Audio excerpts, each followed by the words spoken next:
भिरियासिटी जे ॻोठ जयंतो कल्लोड़ो जी पीड़सन औरत मसमात धियाणी पंहिंजे पुट एहसान कल्लोड़ो सां गॾु भिरियासिटी प्रेस क्लब पहुची एहतजाज कंदे ॿुधायो त भिरियासिटी पुलिस सिविल ड्रेस में घर ते चढ़ाई करे सख़्त तशद्दुद कयो ऐं घर मां मोटरसाइकिल रोक रक़म ऐं ॿियो सामान खणी विया। हुन ते जेका मोटरसाइकिल पुलिस खणी वई आहे हुन जा कागज़ बि आहिनि जेके असां वटि मौजूदु आहिनि।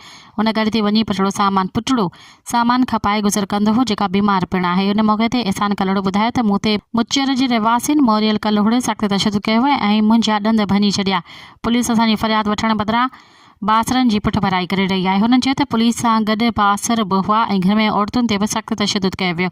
हुन चयो त असांजे घरनि खे बाहि ॾिनी वई जंहिंजो पिणु उन बाद में क़बूलियो हुयो त असां बाहि ॾिनी आहे जंहिंमें असांजो छुपायो माल सड़ी मरी वियो हुयो। हुननि SSP नशीर फिरोज़ खान खुर कंदे चयो आहे त पुलिस खां असांजी मोटरसाइकिल ऐं सामान वापसि कराए ॾिनी वञे ऐं बासर ज़ालमनि ख़िलाफ़ कार्रवाई कई वञे।